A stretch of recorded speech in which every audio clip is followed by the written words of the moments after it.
Չունեք, շնորհակալություն։ Նարեկ Կարապետյան։ Պարոն Տոնյան, մենք սպասում ենք ճիշտ որ ասեմ ձեզանից ավելի պրոակտիվ ներկայացնել մեր երկրի ընդհանուր տնտեսական մոդելների, ապագա զարգացման, ինչ ոլորտային առաջնահերթություններ ունի մեր երկիրը։ Սակայն մենք լսեցինք, որ դուք արել եք ինչ-ինչ քայլեր եւ դուք գրեթե չպատմեցիք այն ապագայի մասին, որ առաջարկում եք մեր հանրությանը։ Ինչ ապագա ունի մեր երկրի տնտեսությունը։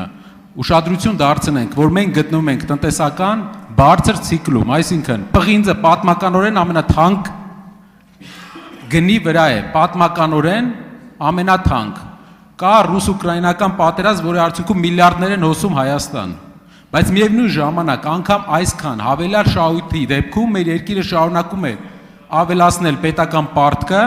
բարձր տոկոսով։ Դուք էլ տեսնում եք, թե ինչ տոկոսով։ Եվ այս ամենը, այս բարձր ցիկլը, երբ որ դուք համեմատում եք երկրում աղքատության մակարդակի վրա,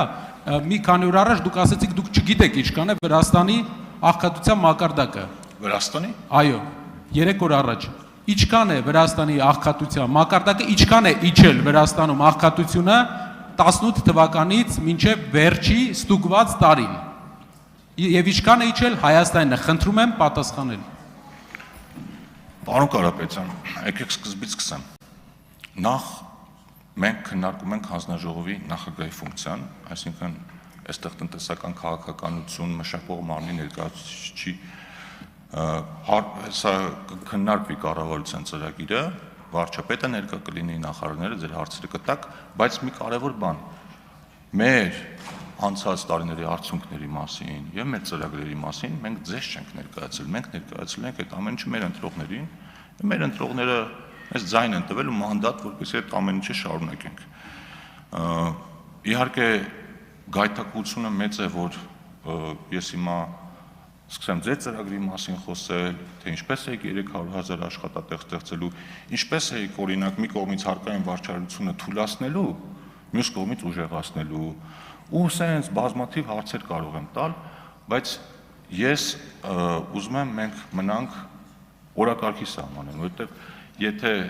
հիմա սկսեմ ես աղքատության ցուցանիշների մասին խոսել, պետական պարտքի մասին խոսել, դրանցից ամեն մեկը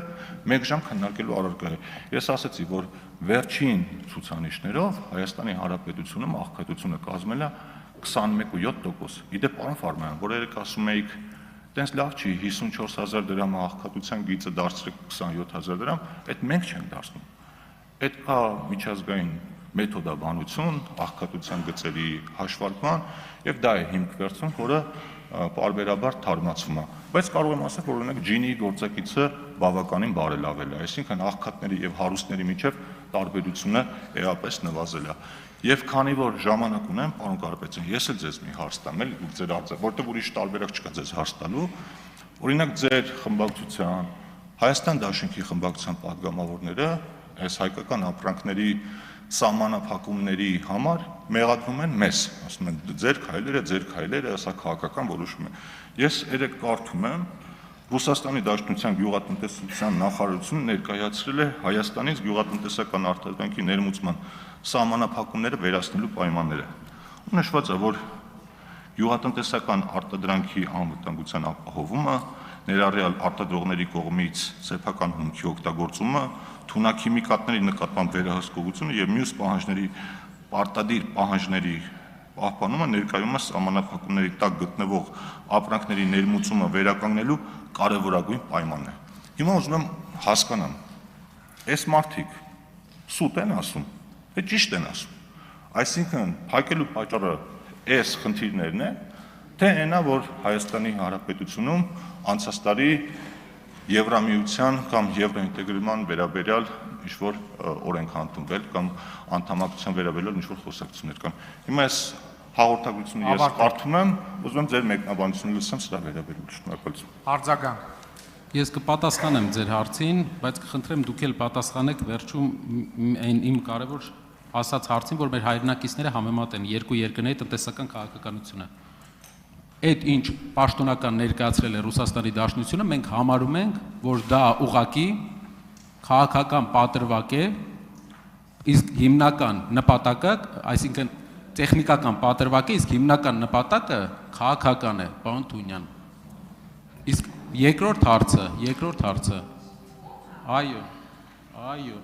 իսկ երկրորդ հարցը, խնդրում եմ ներկայացնել երկու նման երկրներ, Վրաստանի եւ Հայաստանի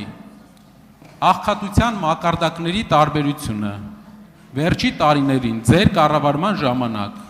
եւ Վրաստանի կառավարման ժամանակ ինչքան է տարբեր։ Դուք ասեք, թե ես ասեմ, երկու անգամ, երկուսից ավել անգամ արդեն Վրաստանը իջեցրել է աղքատությունը։ Պարոն Կարապետյան, ես հարմար առիթի դեպքում խորհուրդ կտամ, օրինակ առիթ կլինի ռուս գործընկերների հետ հանդիպելու, այս ամեն ինչը իրենց ասենք էլի, եթե թույլ կտակ, նաև կասեմ, որ մեր ընդդիմադիրները կարծում են, որ կեղծում եք, այս ամեն ինչը կեղծ է, այսինքն ոչ մի խնդիր չկա տեխնիկական,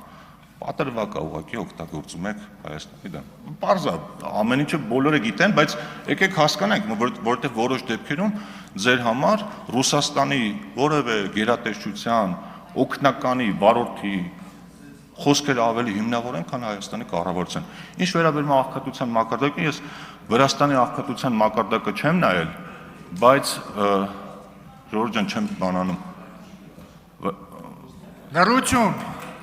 Ես Վրաստանի աղքատության մակարդակը չեմ նայել, բայց կարող եմ մի ցուցանիշել ասել, որ Հայաստանի Հանրապետությունում, եթե նայեք վերջին վիճակագրական կոմիտեի հրապարակումը, միջին կենսաթոշակը 59000 դրամ է, իսկ աղքատության միջին գիծը 54000 դրամ է։ Ես ենթադրում եմ, որ այն ցուցանիշը, որ կհրապարակվի 2026 թվականի համար, շատ ավելի լավատեսական կլինի, քան դուք պատկերացնում եք։ Ավարտեցի։ Հարություն մնացականյո։